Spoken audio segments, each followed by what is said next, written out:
하나님 아버지, 이 시간에도 주님의 말씀 받습니다.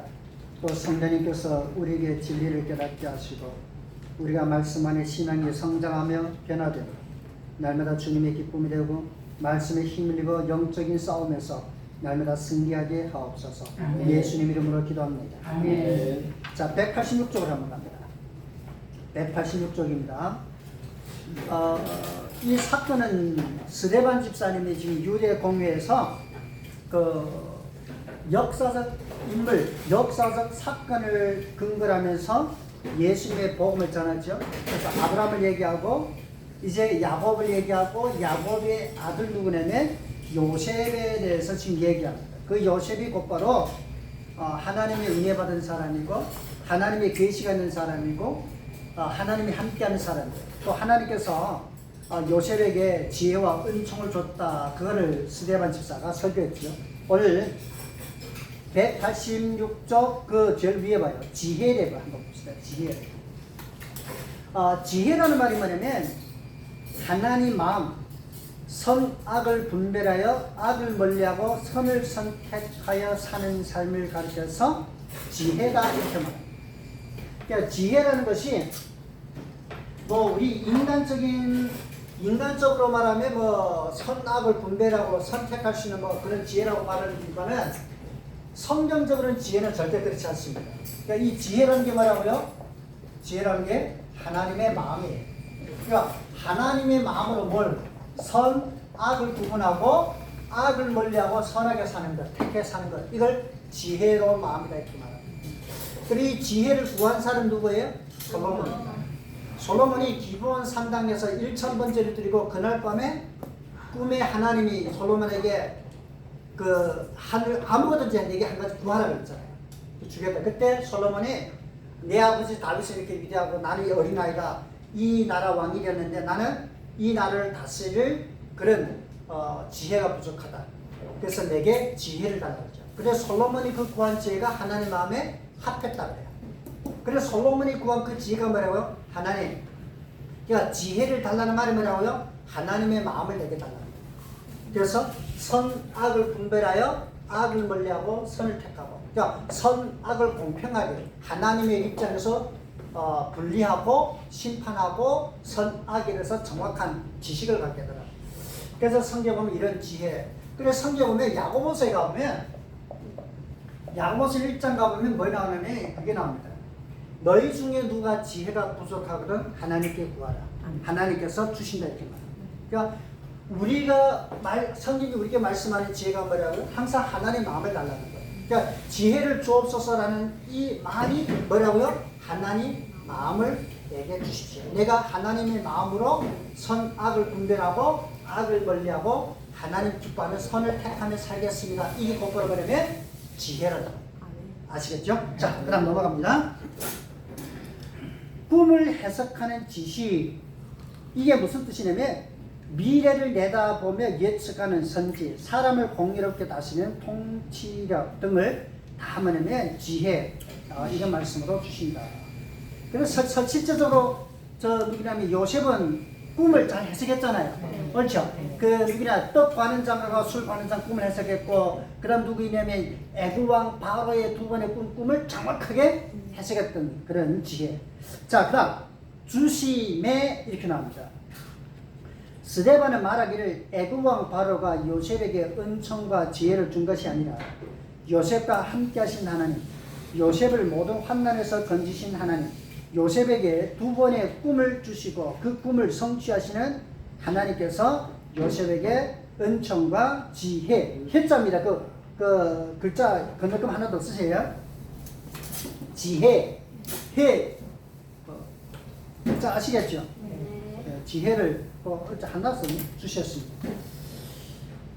그 다음에 세원론이라 이 말은 뭐냐면 겉으로 보면 애굽 왕이 요셉을 애굽의 총리로 세운 것 같지만 실상은 하나님께서 하나님 뜻을 이루시기 위하여 애굽 왕으로 하여금 요셉을 애굽의 총리로 세웠다고 스데반 집사는 말합니다. 이걸 생각해봐요. 여러분들 같으면 애굽의 그 요셉이 비록 꿈은 정확하게 해석했다 할지라도 7년 풍년 7년 흉년을 이겨낼 만한 애굽의 지혜론자가 없었을까요? 너무나 많아요. 그런 지혜론 박사, 그런 지혜론 그런 사람들이 문무백관들이 너무나 많을 거예요. 근데 왜 애굽 왕이 자기 애굽 그 정탄에 있는 사람들은 하나도 안 쓰고, 왜 지금 요셉은 어떤 상황이에요? 감옥에 갇혀 있던 죄수의 신분이잖아요. 어떻게 죄수의 신분의 사람을 애굽의 총리까지 세우냐? 이거는 하나님의 역사가 아니고는 일어날 수 없는 사건이다. 그래서 지금 이 지대만 지금 이래야 하는 거예요. 어떻게 그렇게 될 수 있느냐? 그거 바로 애굽 왕이 한 것이 아니라 하나님이 애굽 왕 마음까지도 만지사 하나님의 뜻을 이루기 위하여 요셉을 세우셨다는 거예요. 그러니까 그 일을 행하신 분이 누구냐? 하나님이시다. 하나님. 아멘. 자, 넘어갑니다. 스데반 집사가 유대 공회 앞에서 요셉의 사건을 말하는 목적이 뭐냐?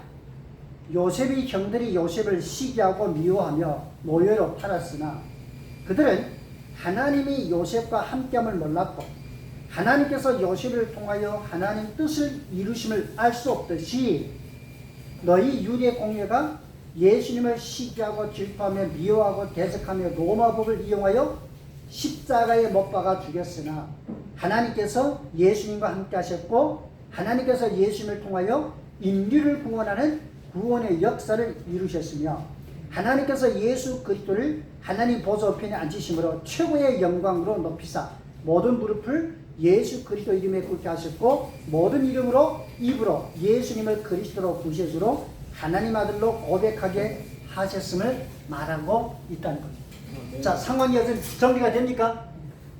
자, 보세요. 과거 다시 설명할게요. 현재 과거는 누가? 요셉. 현재는 누구? 예수 그리스도. 자, 보세요. 이렇게 쭉 분리된다고요. 그러니까 과거의 요셉의 형들, 자, 요셉의 형들이 요셉을 시기해서 안 했어요. 질투했잖아요. 미워했잖아요. 그렇죠? 노예로 팔았잖아요. 그러면 유대 공회, 자, 유대 공회가 예수 그리스도를 시기하고 질투하고 미워하고 예수를 대적하고 십자가에 로마 벌비에서 십자가에 못 박고 지금 이 사건을 얘기하는 거 아니에요? 그런데 하나님이 요셉과 함께 했어야 했어요. 그렇죠? 자, 임마누엘 하나님이 요셉을 통해 하나님 뜻을 이뤘잖아요. 요셉이 애굽에 뭐가 됐어요? 총리가 됐잖아요. 그러면 너희가 예수님을 이렇게 십자가 받고 이렇게 했으나 하나님이 예수님과 함께하고 하나님이 예수님을 통하여 십자가에 뭘 해요? 구속을 이루시고 하나님이 예수를 최고의 영광으로 높이셨잖아요. 똑같은 사건이 아니에요. 지금 요셉의 과거적인 사건으로 현재적인 이 유대 공교가 예수를 어떻게 하고 예수님이 어떤 분이신가를 지금 스데반은 증거하고 있단 말이에요. 이 사건이에요. 그러니까 이거는 과거적인 사건이지만 현재적으로 이렇게 사건이 일어났다는 거예요. 그럼에도 불구하고 뭐라고요? 하나님은 하나님의 뜻을 이루시고 하나님은 하나님의 종을 영화롭게 하셨다는 거예요. 성경은 이렇게 대조적으로 말하면서 스데반 집사님이 뭘 지금 얘기하냐?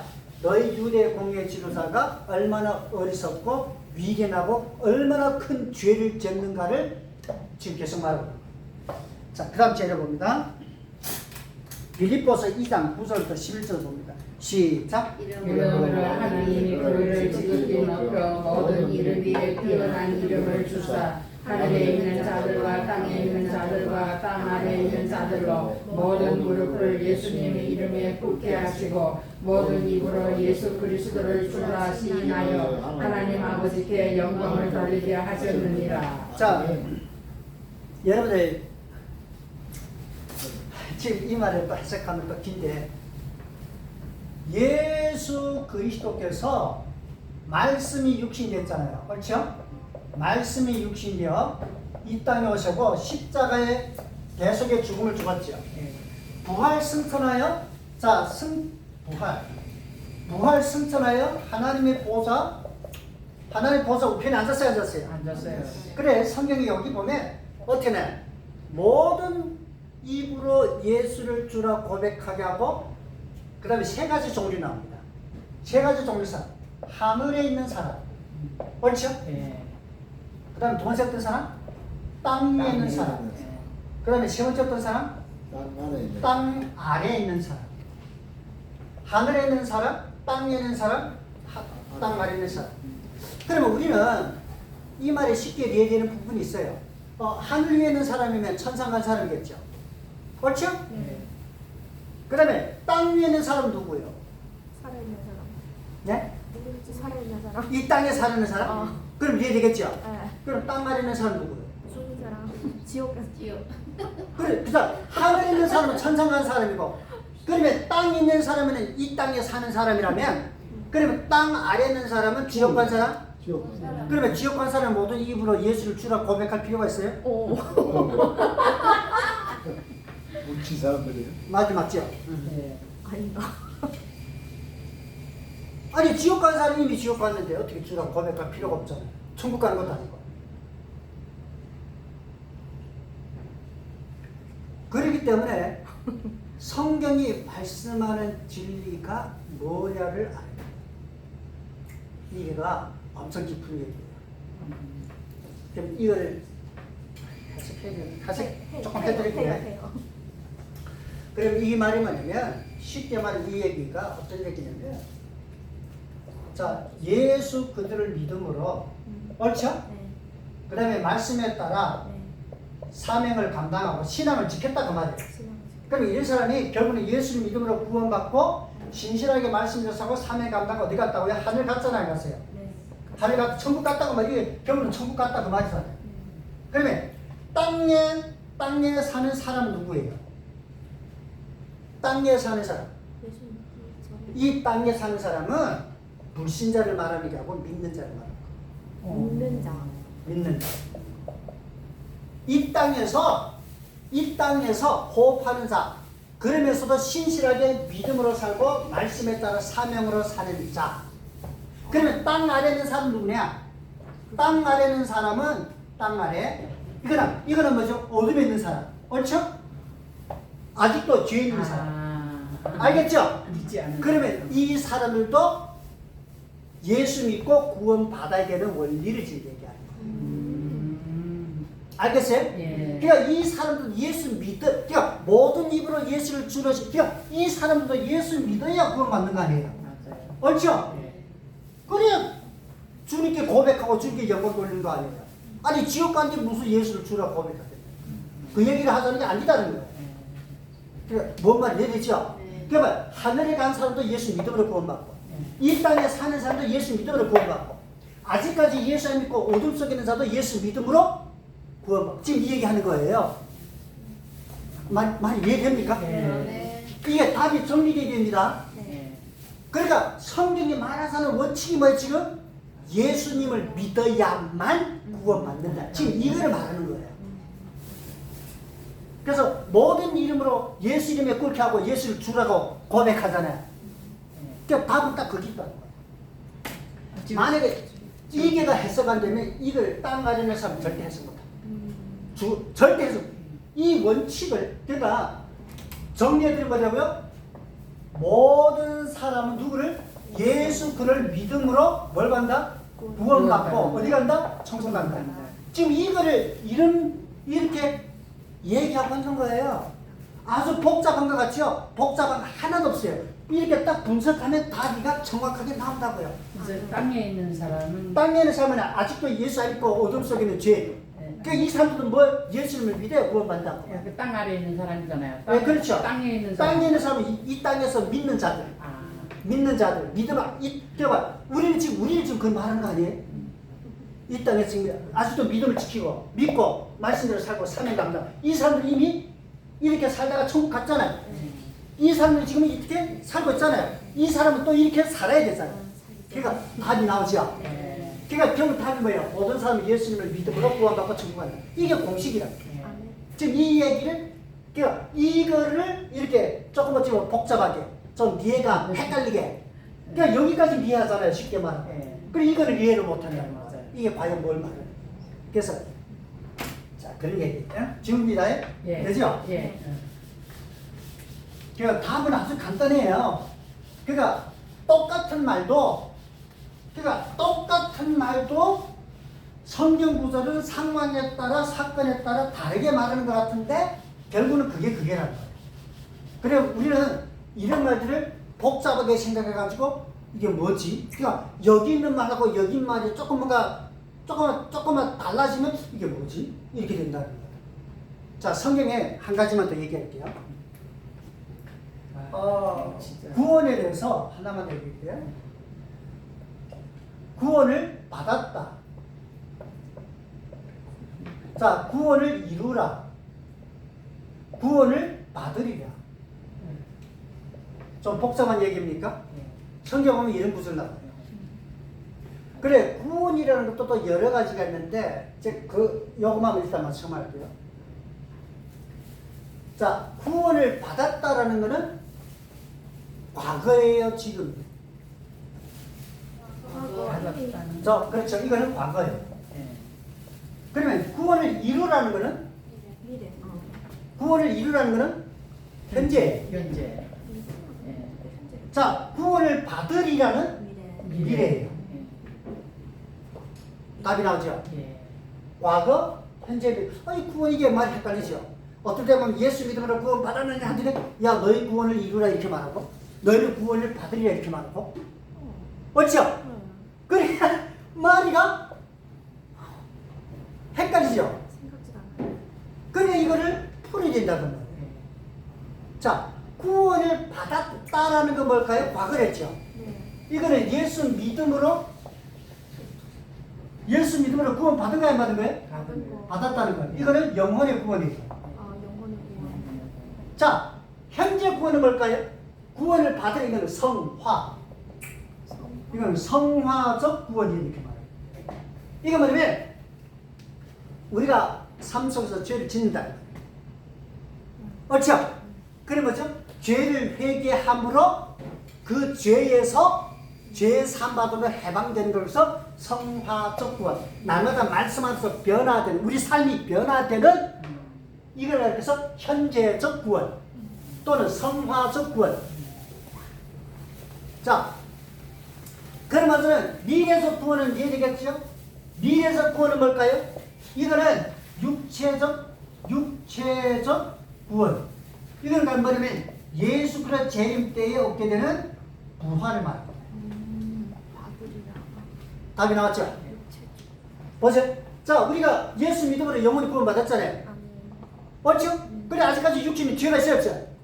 죄가 있으니까 죄를 짓는다고 해요. 그 죄를 뭐 해야 돼? 회개해야 돼. 회개하면 그 죄에서 사함받으니까.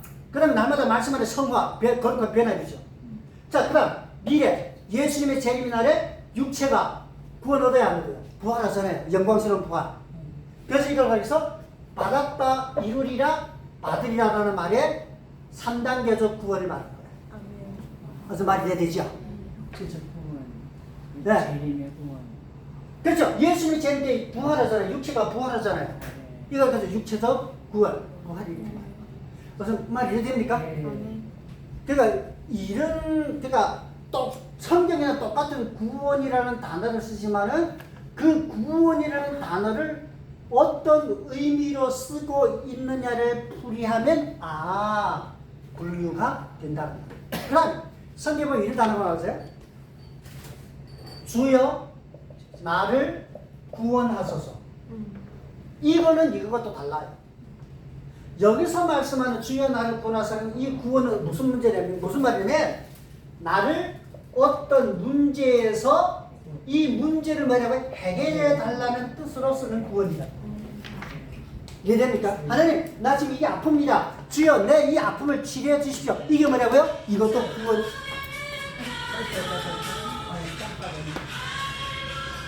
자 봐요.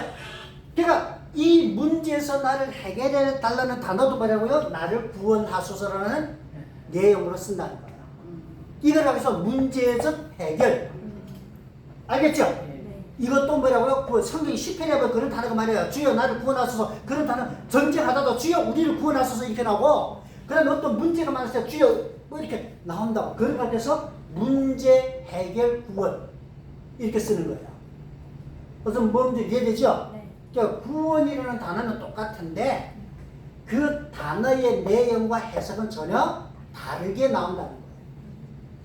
그러니까 여러분의 가정에 삶에 어떤 문제가 생겼을 때 하나님 우리 가정에 이런 문제가 있습니다. 주여 해결해 주옵소서. 뭐라고요? 이것도 구원이라는 말로 쓰고 있다. 아멘. 문제적 해결. 아시겠죠? 네. 그러니까 그래서 이런 성경에 나오는 용어들 제가 많은데 몇 가지만 이렇게 정리해 드린 거는 뭐냐면 성경을 볼 때 혼동이 가지 말라. 그래서 그 앞에 빌립보서 2장 9절부터 11절에 있는 말씀을 그거를 해석하는 그 원칙이 뭐라고요? 예수님을 믿음으로 구원받고 천국 가는 이 공식, 그거를 하나님은 이런 방식으로 설명하면서 예수 믿어야만 되는 하나님의 그 구원의 은혜를, 순서를 말씀해 줬다. 자, 넘어갈게요. 복잡하지 않죠? 뭐 해석을 이렇게 잘해줬는데 이해 못하면 안 되죠. 자, 넘어갈게요. 11절 한번 봅니다. 11절 시작. 그때 애국과 가나안 온 땅에 흉년이 들어 큰 환난이 있을세 우리 조상들이 양식이 없는지라. 그래도 양식이라는 말 알아서 그렇게 다행이에요. 양식이 없는지라. 자, 봐요. 그때는 뭔데냐면 요셉이 30살 될 때예요. 자, 그러니까 요셉이 30살에 애굽의 총리가 됐고 애굽 왕 바로의 두 번 꿈을 해석같이 7년 풍년이 있고 7년 풍년 후 7년 흉년이 시작된 첫 해, 이때는 요셉이 38세 때입니다. 자, 보세요. 17세에 모해로 팔렸어요? 모해로 팔려서 애굽의 총리가 된 때가 30살이죠. 그러면 몇 년 노예 생활한 거예요? 13년. 그럼 이 둘을 합치면 요셉은 30세에 뭐가 됐어요? 총리가 됐다는 말이에요. 그러면 요셉의 꿈을 해석한 대로 7년 풍년이 왔어요? 왔어요. 그 다음에 7년 풍년이 지난 다음에 7년 흉년이 오는 첫 해. 그러면 요셉이 몇 살이야? 38살이에요. 지금 이 얘기 정확히 계산이 되죠? 네. 자, 지금 그때란 말이 곧바로 이때는 말이에요. 애국과 가나안 온 땅에 흉년이 들어 큰 환난이 있었죠. 그렇죠? 7년 풍년이니까 환난이 지금 시작됐다고 말이에요. 요셉이 38세 때로부터 7년 동안 큰 흉년이 있게 되는데 이 흉년의 범위는 애국과 가나안과 애국 아래 아프리카 지역과 중동 지역이었는데 스데반은 큰 흉년이 들어 큰 환난이 있다고 말합니다. 그렇게 말하는 것은 흉년으로 인해 많은 강도와 도적이 있었을 것이며 지역 간 물로 인해 싸움도 많았을 것이며 이로 인해 많은 가정들과 마을과 지역과 심지어 나라까지도 큰 고통이 있었으며 많은 사람들이 죽었을 것입니다. 알겠죠? 그러니까 이 큰 환난이라는 단어가 이런 식으로 얘기하는 거예요. 여러분 지금도 저 중동이나 아프리카라 가면 물 하나 때문에 부족지간에 전쟁합니다. 엄청난 전쟁이에요. 그래 그때 당시에 흉년이 들어가지고 먹을 것도 없다면 저 이웃 동네 쌀이네, 야 우리 조직에서 밤에 야습해가지고 우리가 안 그럴 것 같아요. 사람이요 배고프면요 열을 땅바닥에 기어는 지렁이도 다 주워먹어요. 배고프면 사람이요 진짜 사람은 눈이 배고프면 무슨 짓 다 해버립니다. 우리 지금 배 부르니까 아이고 설마 사람 그렇게 아니에요. 사람이 배고프고 목말라 봐요. 사람이요 목마르면요 사람도 가서 물어가지고 그 피를 빨아먹어요. 사람 그렇다니까요. 심지어는 사람이 사람을 죽여가지고 사람을 먹고. 여러분 2차 세계대전 때 그 일본이 중국이나 어디나 침략하다가 먹을 게 없잖아요. 그러면 자기 동족이 죽은 거를 시체를 가져다가 고기를 삶아 먹어요. 아니 그게요 그 상황 끓이면 사람 그렇게 된다고요. 먹을 게 없고 이럴 수 없으면 아니 사람이 먹을 게 없으면 소변을 봐가지고 서로가 나눠 먹었다고. 소변도 물론 아니 이게요 그러니까 생각해 그 당시에 먹을 것이 없을 때 얼마나 많은 사람들이 강도질하고 도둑질하고 사람을 죽이고 전쟁하고 그러니까 얼마나 고통과 눈물이 있었겠냐고. 그래서 큰 환난이 있으면은 이 단어 하나로 그 시대의 상황을 간략하게 딴시에 그러니까 그래서 간단하게 말하면서 지나가고 있는 거지만은 상황은 그렇지 않다는 거예요. 엄청난 거예요. 자 넘어갈게요. 자 그렇게 이렇게 지나갈게요. 그때 애굽에 풍성한 양식이 있다는 소문이 온 세상에 퍼지므로 많은 사람과 가정들이 양식 구하러 애굽으로 몰려왔다는 거예요. 그러니까 유일하게 양식 있는 곳은 애굽밖에 없어요. 왜? 7년 풍년 때에 요셉이 그걸 다 저장해 놨습니다. 온 나라에다가 엄청나게 저장해 놨다. 그러니까 소문에 야 애굽이 양식 있다더라. 우리는 양식이 없는데 그럼 뭐 하겠어요? 돈과 짐승과 모든 걸 다 가지고 애굽에 양식 구하려고 하겠죠. 심지어는 애굽에 가서 완전히 그게 묵어서 살려고 이주한다는 말이에요. 자, 그럼 넘어가요. 그 다음 187쪽 봅니다. 우리 조상들이 양식이 없는지라죠. 가나안 땅에 사는 야곱과 가정 식구들도 양식이 오래 갈 수 없음을 말합니다. 왜냐하면 야곱 가정 식구만 70명이며 노비들도 많았으므로 하루에 먹는 양식이 엄청 많았을 것이다. 한 100명 되는 사람, 그러니까 실상은 100명도 넘을 거예요. 뭐 150명 될지 200명 될지 우리는 모르잖아요. 그러니까 그 많은 사람들이 하루에 먹는 양식이 엄청나요. 여러분 솔로몬이요 왕이 됐을 때 하루 먹는 양식이요 양이 얼마라더라? 10,000마리인가? 몇천 마리인가? 하루 먹는 게 아니 엄청나요 그 사람이. 그래서 하루 먹는 그 가루가 밀가루가 뭐 몇 톤? 뭐 그렇게 계산되는 거예요. 몇 건 몇 대 건이 아니고 몇 톤 뭐 이렇게 계산되는 거예요. 여러분 그 서울에 그 어느 그 밥집이 있는데 그 내가 인터넷 봤는데 하루에 쌀을 파는 게가 뭐 얼마 500건? 하루에 파는 게가. 제가 생각해 그 나라가 그렇게 한다. 그러니까 양식이 요셉 가정도 그런 거예요. 사람이 100명을 기준으로 합시다. 한 사람이 하루에 먹는 식량이 얼마예요? 2kg? 3kg? 그렇다면 하루에마다 몇백 킬로가 되는 거예요. 그럼 이게 한 달만 지속된다고 생각해요. 그게 감당이 되겠냐고. 아니 지금처럼 뭔가 저장해 두기 쉽잖아요. 그래 이거는 옛날 시대는 무슨 뭐 냉장고가 있는 것도 아니고 그렇게 안 되는 거예요. 자, 그러면 넘어갈게요.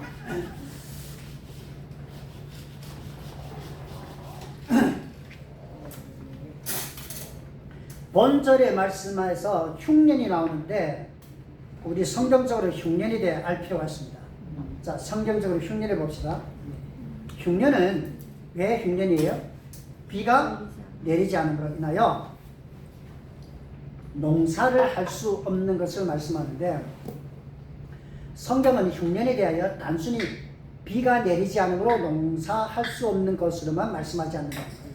이게 뭐와 연관되어 있는가? 1번 봐요. 무슨 거예요? 자연적 재난. 어떤 흉년은 자연적 재난임을 알아야 된다는 거예요. 그 다음 둘째 봐요. 죄에 대한 하나님 심판. 하나님 선민 이스라엘이 하나님 율법에 따라 온전히 살지 않고 우상 숭배하며 범죄할 때 하나님께서는 하늘문을 닫으사 비를 그쳤으며 이로 인해 흉년 또는 기근이 있겠다는 거예요. 그 다음 세 번째 뭐죠? 종말 징조. 종말 징조. 마태복음 24장에 보면 예수님께서는 기근을 종말 징조 중 하나로 말씀하셨어요. 그 다음 몇째 무슨이죠? 하나님 뜻을 이룹니다. 예, 애굽왕 바로가 꾼 두 번의 꿈은 하나님께서 앞으로 하실 일을 계시하셨으나 이 꿈을 누구도 해석할 수 없었고 요셉이 해석함으로 요셉은 애굽의 총리가 되었으며 요셉의 해석대로 애굽과 온 땅에 7년 풍년과 7년 흉년이 있게 됩니다. 이것은 하나님의 뜻을 이름으로 온 세상이 하나님을 알게 되었으며 하나님의 종 요셉이 최고의 자리에 앉게 되고 야곱 가정이 애굽으로 이주함으로 하나님께서 아브라함에게 하신 말씀을 이루셨다는 거예요. 그러니까 흉년이 여러 가지예요. 자연적 재난, 죄에 대한 하나님 심판, 종말 징조, 하나님의 뜻을 이루기 위하여 흉년이 온다.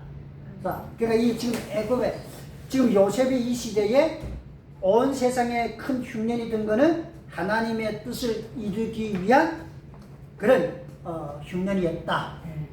그러니까 재려봅니다.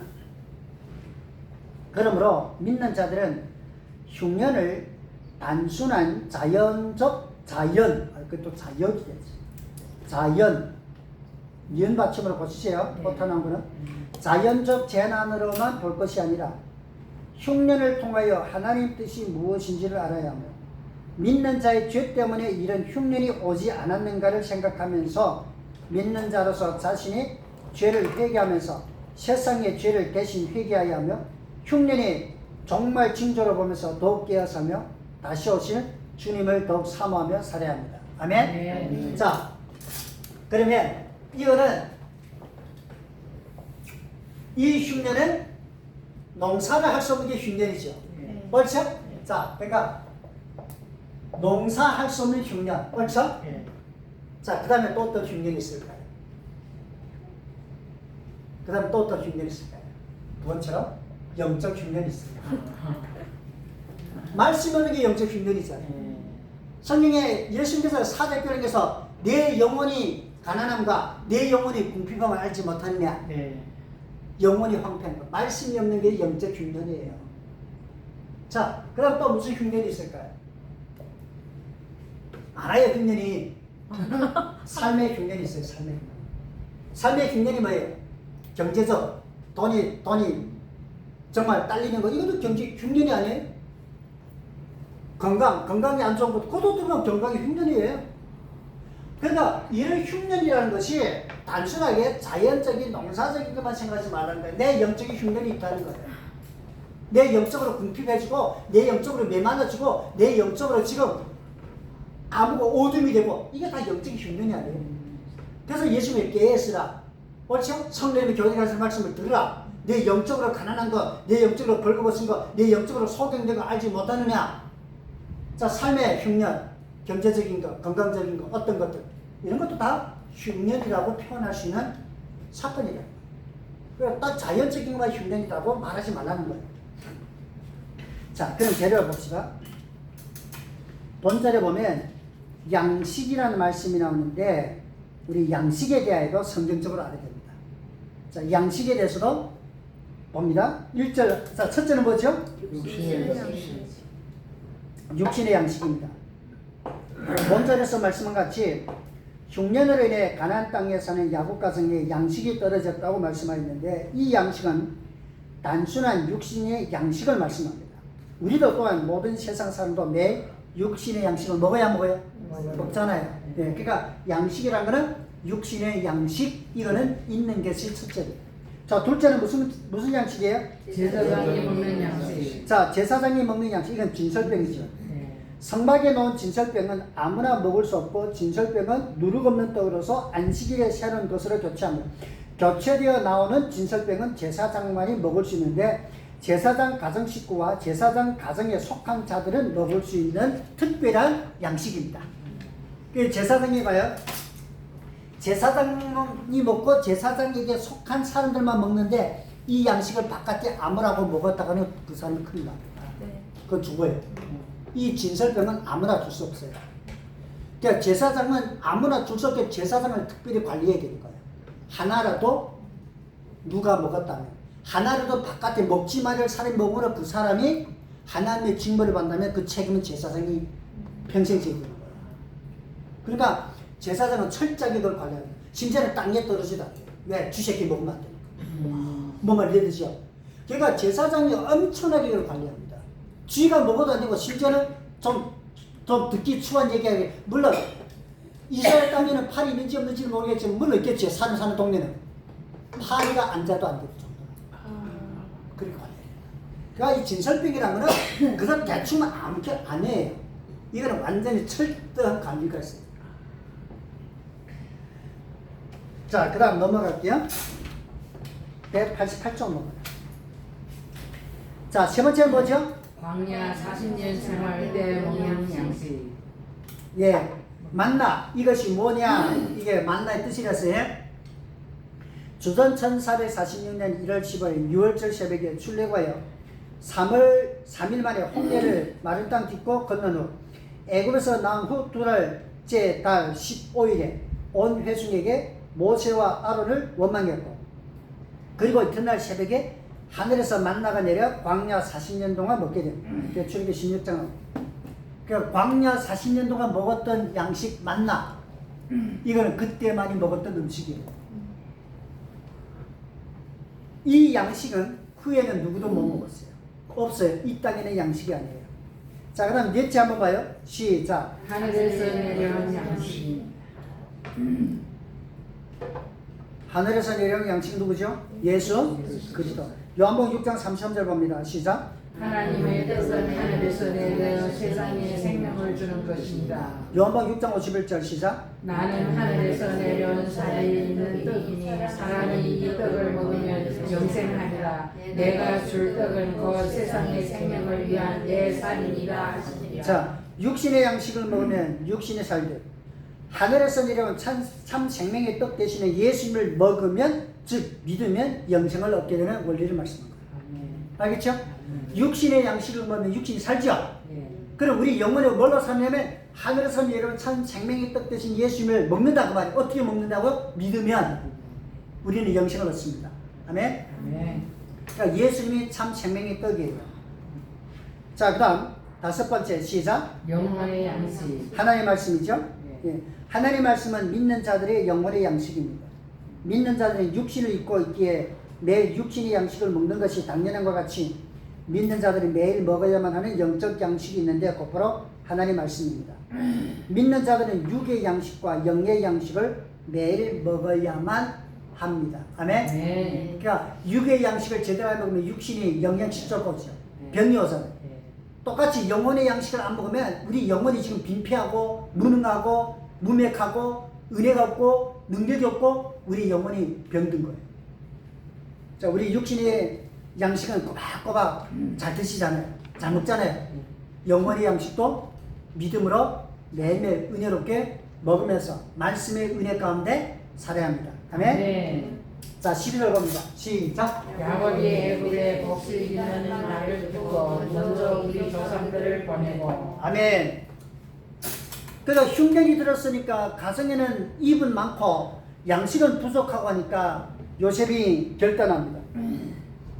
스데반은 창세기 42장 사건을 근거로 합니다.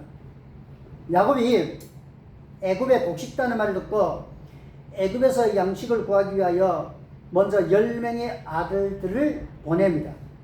그 10명의 아들들이 곧바로 요셉의 10명 형제들이요. 요셉을 은 20명의 미디안 상인들에게 판 자들입니다. 야곱이 양식을 구하기 위하여 10명의 아들들을 애굽에 보낸 때가 7년 흉년이 시작된 첫 해입니다. 알겠어요? 자, 그러니까 요셉을 17세에 팔았고 그 다음에 요셉이 13년 그 노예하다가 30세에 총리가 됐고 7년 풍년이 왔죠. 그 다음에 1년 흉년이 왔죠. 요셉이 몇 세? 38세다 그 말이에요. 그러니까 이때는 소년이었는데 이때는 완전히 성인이 됐다 그 말이에요. 이때는 히브리 사람의 모습인데 이때는 애굽 총리의 모습이다 그 말이에요. 알겠죠? 그러니까 완전히 신분이 다르고 모습이 다르고 그다음에 모든 것이 요셉이 다 달라졌어요. 그러니까 10명의 형들이 애굽에서 요셉 앞에 왔다 그 말이에요. 그래 요셉이 애굽의 총리잖아요. 그래 총리 앞에 와가지고 뭐 했어요? 무릎을 꿇잖아요. 그래서 자기 앞에 있는 동생이 앞에 있는 총리가 자기 동생이라는 꿈에도 생각. 그때 노예로 판 자가 애굽의 총리 되리라고 생각. 사실은 노예로 평생 살다 죽으라고 보낸대요.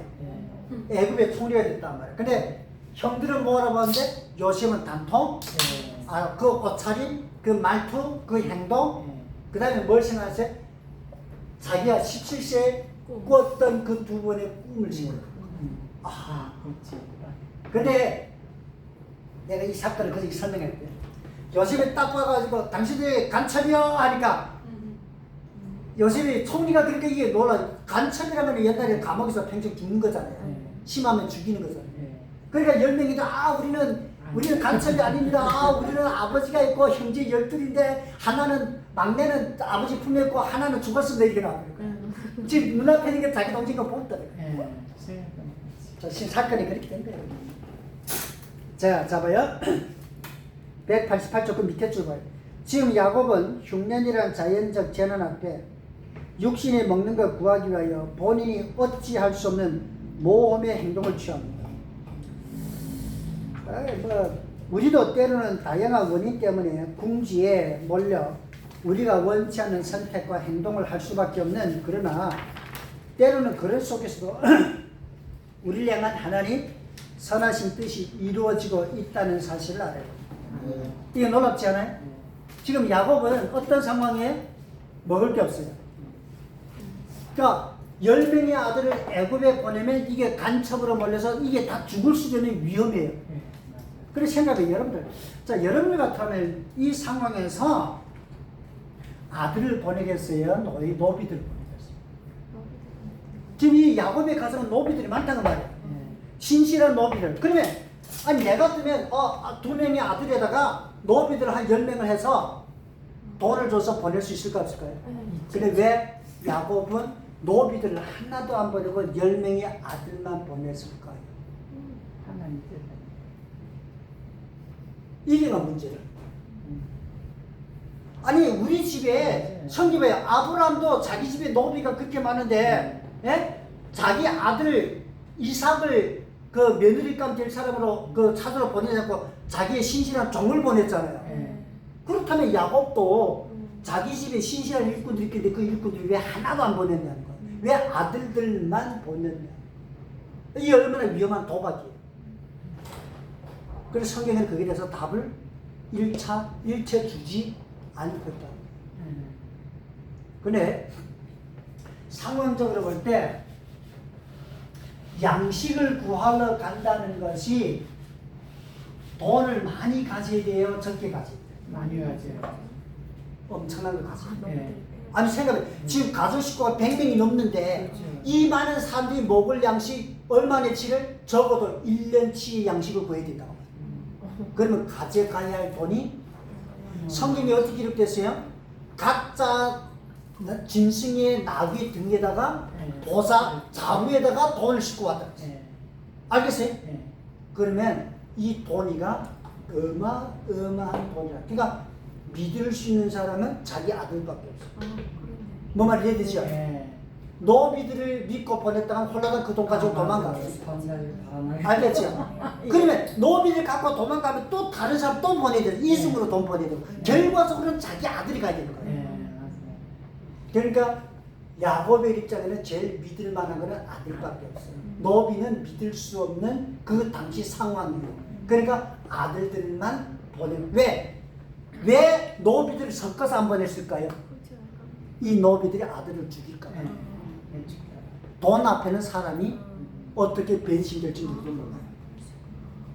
상황이 그렇잖아요, 지금. 지금 돈이가 단순하게 한 자루 안 쓰나요? 지금 10명이 아들이 10자루 가져갔단 말이에요. 이거는 1년치 양식을 살 때 어마어마한 돈이단 말이에요. 그런데 노비 몇 명이 악심을 품고 지금 야곱의 아들들도 나이 있거든요. 그럼 젊은 노비들이 가다가 주인을 뒤에서 칼로 푹 찔러주고 돈 가지고 나귀 가지고 도망가면 천차의 양풍이에요. 돈 입어서 다 잃어버릴 거예요. 그러니까 상황을 분석하면 그렇게 나올 수밖에 없는 거예요. 그러니까 야곱에게는 아들들만, 그러니까 10명의 아들이면 다 낳을 수 있잖아요. 힘 있잖아요. 문제가 만나도.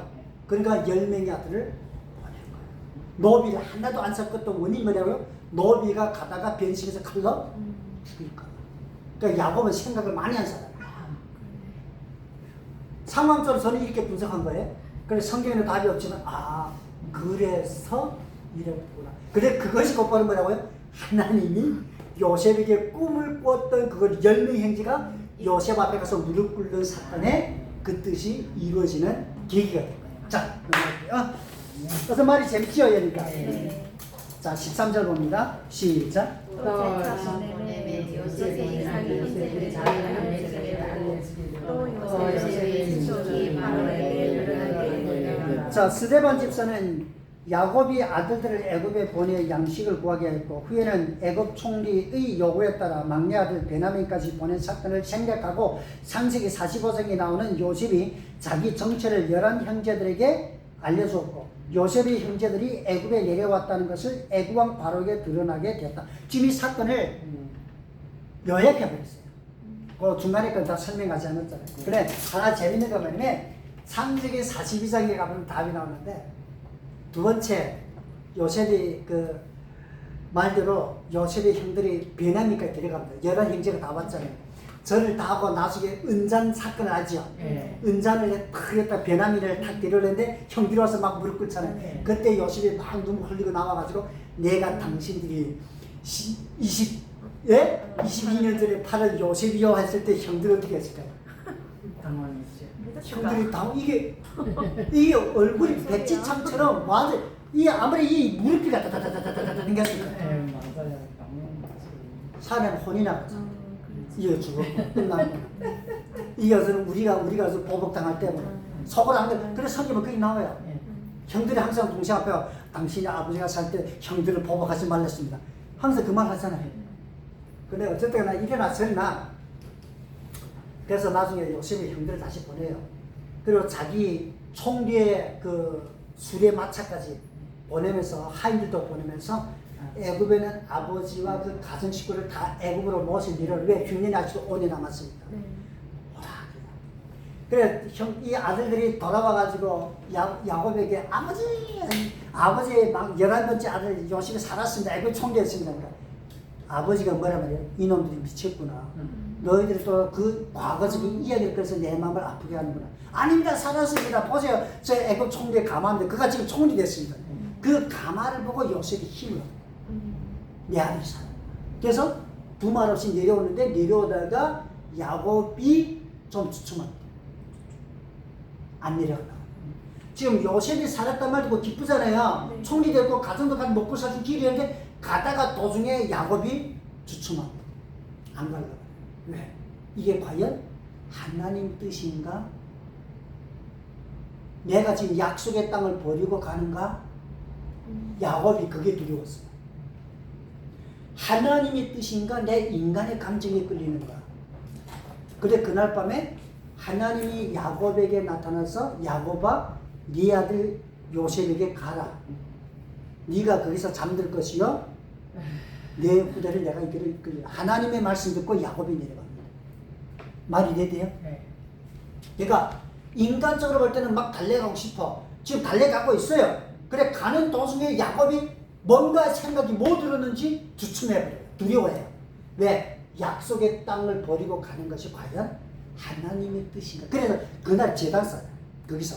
그리고 그날 밤에 하나님의 음성을 들어요.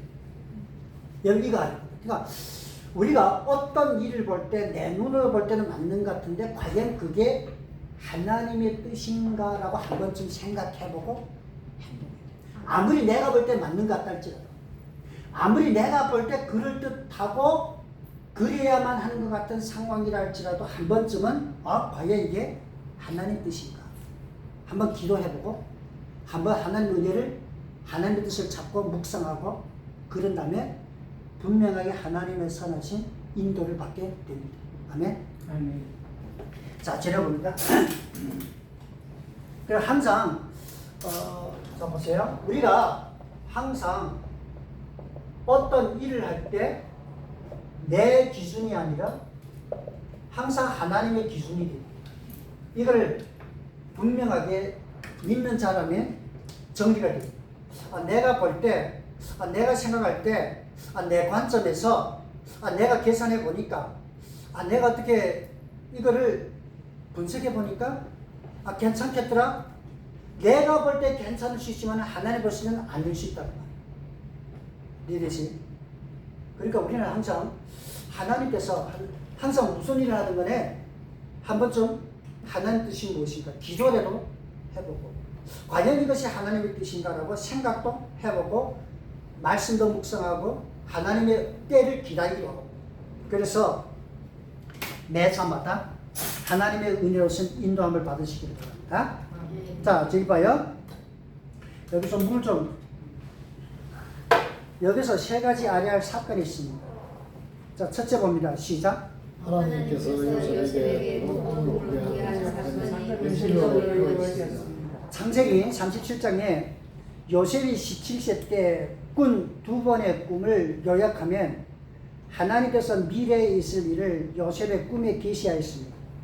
요셉 앞에 11형제가 절하는 것이었는데 요셉이 30세에 애굽 총리가 되었고 7년 풍년과 7년 흉년이 시작된 지 2년 되므로 요셉이 39세 때에 요셉의 11형제들이 요셉에게 무릎을 꿇었습니다. 이때까지도 형들은 요셉을 알지 못했다.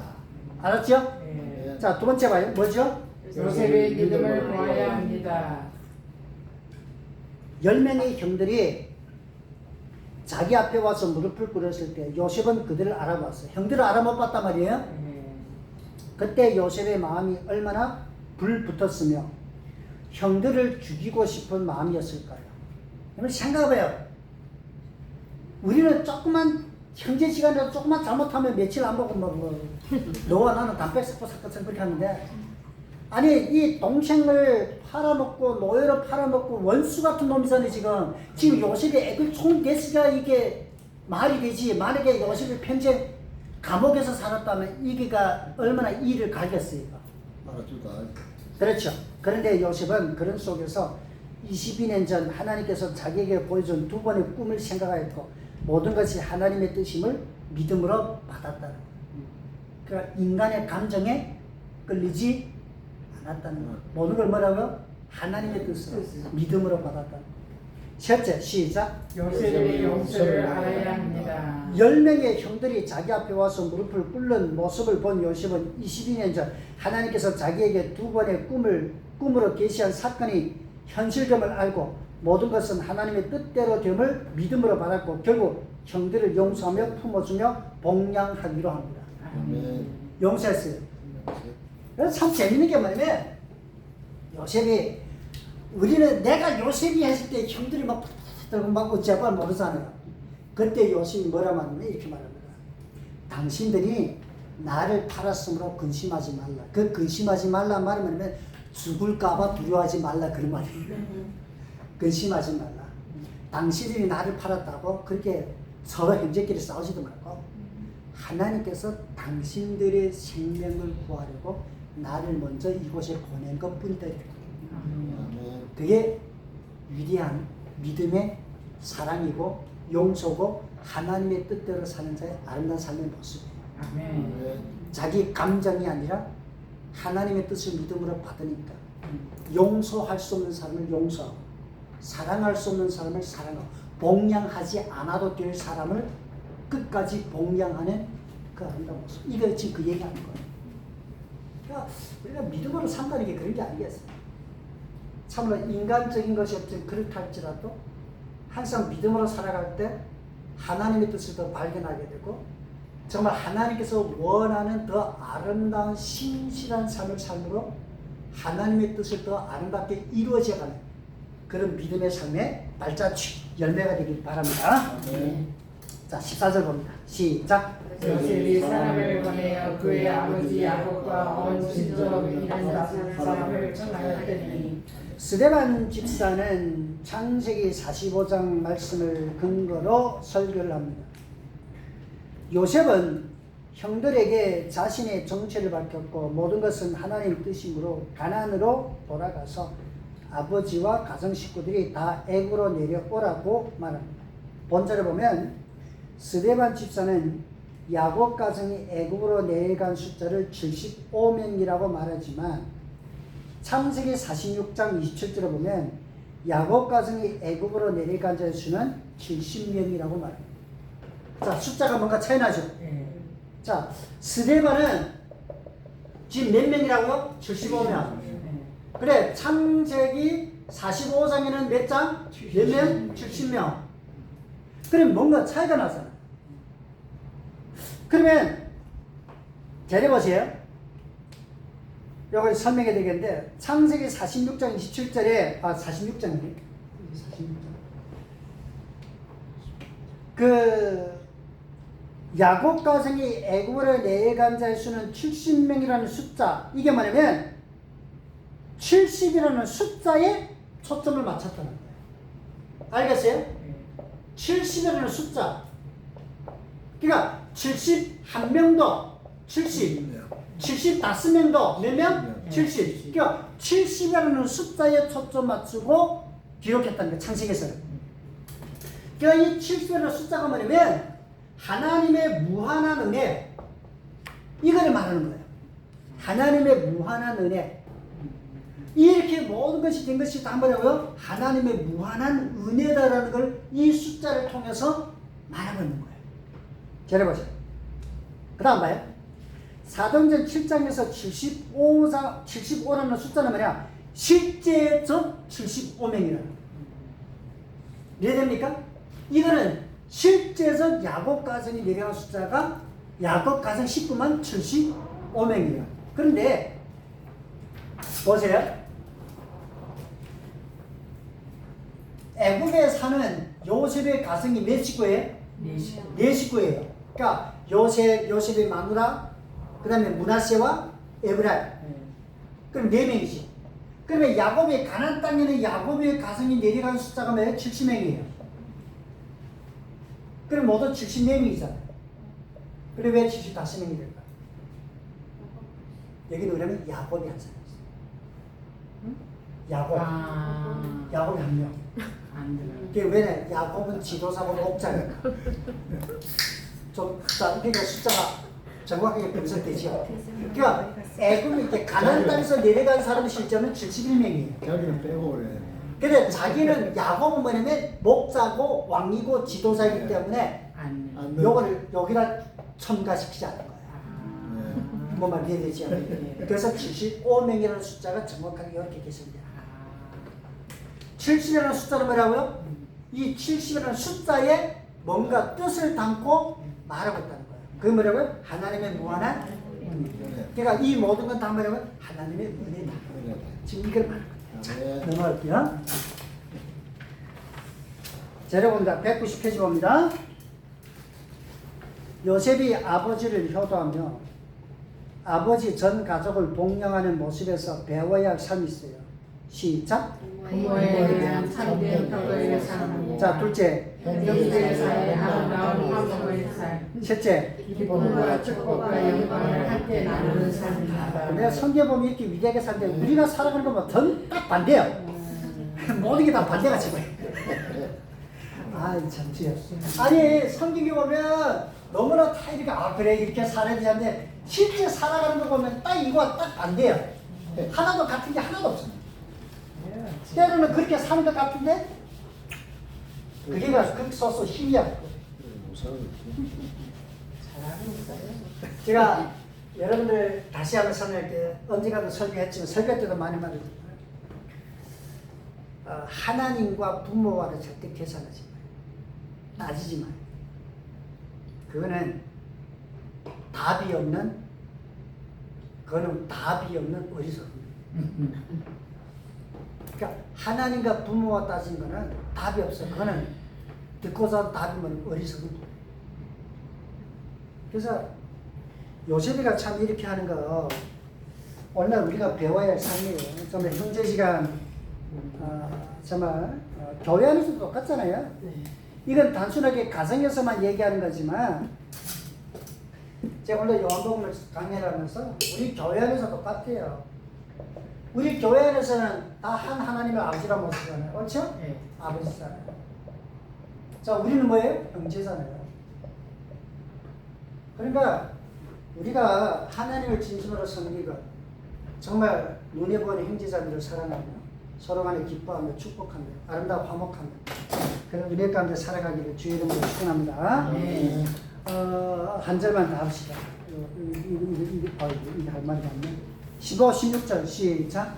야곱의 오병에 내려와 자기와 조상들이 거기서 죽고 세겜으로 오래져 아브라함이 세겜 하물을 자손에게 오늘로 답주고 산후무덤에 장사되리라. 자, 시간이 쭉쭉 얘기할게요. 야곱이 애굽을 이주할 때는 나이는 130세입니다. 그 성경구절 다 했어요. 그때는 주전 1870년 경이며 야곱은 애굽에서 17년 산 후 1147세로 죽었으며 창세기 50장 21절에 보면 요셉은 110세 죽어요. 야곱이 가정을 이끌고 애굽으로 이주할 때부터 430년 후 주전 1446년에 출애굽합니다. 출애굽기 12장 37절에 보면 출애굽 때 장정이 60만 명 가량이며 남녀로서 합하면 200만 명이란 엄청난 무리입니다. 야곱 가정이 애굽으로 이주할 때는 75명에 불과했는데 430년 후 출애굽 때는 장정이 60만 명 되는 엄청난 번성이 있었습니다. 야곱은 애굽에서 죽었으나 그때 요셉이 애굽 총리로 있는 시기이므로 요셉은 아버지 야곱을 막벨라 동굴에 장사합니다. 알겠죠? 그게 그 창세기 나와요. 창세기 23장에 보면 아브라함의 아내 사라가 죽었을 때에 아브라함은 사라의 매장지를 해쪽 속에서 은 400세겔로 산 굴이 막벨라 동굴이며 막벨라 동굴은 사라와 아브라함과 이삭과 리브가가 매장되었으며 후에 야곱이 매장되면서 이스라엘 가문의 무덤이 됩니다. 막벨라 동굴이 어디냐면 여기에요. 자, 여러분들 여기 지도를 너무 작게 놔가지고 여기가 사해입니다. 사해 여기 서쪽에 여기 헤브론이 있어요. 이 헤브론이 아브라함이 거주하던 지역입니다. 그럼 막벨라 동굴은 그 위에 나오죠? 예. 막벨라는 거기서 산 거예요. 해쪽 속에서. 이 막벨라 동굴이 지금도 있어요. 지금도 있어요. 이 무덤이. 그래서 여기에 누구냐면 제일 먼저 묻힌 사람이 사라. 그 다음에 아브라함, 이삭, 리브가, 그 다음에 야곱. 이렇게 결국은 이것이 이스라엘 조상들의 무덤이 된 거예요. 자, 넘어갈게요. 야곱과 야곱의 12아들이 죽었다는 말씀에서 죽음에 대하여 성경적으로 합니다. 알겠어요? 죽음에 대해서. 첫째, 시작. 영적 죽음. 자, 영적 죽음이 뭐냐? 에베소서 1장 1절 보면 죄와 허물로 죽었던 너희를 골로새서 보면 골로새서 1장 20절에 전에 악한 행실로 멀리 떠나 마음으로 원수가 되었던 너희를. 자, 인류 조상 아담 한 사람이 하나님께서 그만 선악과를 먹음으로 하나님과의 언약을 파기하였고 이로 말미암아 죄가 세상에 들어왔으며 모든 사람이 죄와 허물로 죽은 자 되었고 하나님을 멀리 떠났으며 하나님과 원수된 것을 영적 죽음이라 한다. 알겠어요? 그러니까 하나님과 분리된 상태, 하나님과 원수된 상태, 마귀의 종이 된 상태를 뭐라고요? 영적 죽음이다. 영적 죽음. 그다음 두 번째는 뭐라고요? 육적 죽음입니다. 히브리서 9장 7절 보면 한 번 죽는 것은 사람에게 정해진 것이요 그 외에는 심판이 있으니 어머니의 태에 잉태된 자부터 한 번 죽어야만 하는 죽음의 법칙이 적용됐다. 육신의 죽음의 법칙은 이미 정해진 법이기에 누구도 피할 수 없습니다. 그렇죠? 한 번 죽는 건 정한 것이요 죄값은 사망이요. 그렇기 때문에 어머니의 태에 잉태되는 순간부터 그 생명은 한 번 죽게끔 됐다. 자, 191쪽. 어떤 죽음이 있어요? 영원한 죽음. 마태복음 25장 41절 볼까요? 시작. 또 왼편에 있는 자들에게 이르되 저주를 받은 자들아 나를 떠나 마귀와 그 사자들을 위하여 예비된 영원한 불에 들어가라. 영원한 불은 곧바로 영원한 지옥을 말씀하는 것으로 영원한 지옥에 들어간다는 것은 영원히 구원받을 수 없음을 말씀하는 것으로 이것을 영원한 죽음이라는 거예요. 지옥 가면 다시 구원받지 못하잖아요. 그래서 영원한 죽음. 자, 죽음에 대하여 성경을 알았다면 생명에 대하여도 성경을 알 필요가 있습니다. 첫째는 무슨 생명? 육신의 생명. 그렇죠. 육신의 생명. 맞죠? 낳고. 자, 부모의 혈통으로 태어나는 육신의 생명. 자, 둘째 무슨 생명? 새 생명. 자, 예수를 영접하면, 그렇죠? 네. 예수를 믿고 영접하면 하나님 자녀로 새롭게 태어나잖아요? 이걸 새 생명. 그 다음에 세 번째 무슨 생명? 영원한 생명. 자, 영원한 생명 뭐예요? 주님과 함께 천국에서 영원히 사는 생명이잖아요. 영원한 죽음을 알았고, 영원한 생명을 알았고. 그러니까 죽음과 생명 이 두 가지를 번갈아가면서 말씀하고 올 때까지 공부하면서 기도하겠어요. 하나님 아버지 오늘도 주님 말씀 받았습니다. 우리가 이런 말씀을 받으면 우리의 신앙에 따라 주님의 뜻대로 살며 인간의 감정에 끌리지 않고 은혜 가운데 살고 우리의 생명의 주님 모든 것이 하나님의 은혜를 고백하며 하나님의 뜻을 이루며 온전히 살게 하옵소서. 아멘. 예수님 이름으로 기도합니다. 아멘. 감사합니다.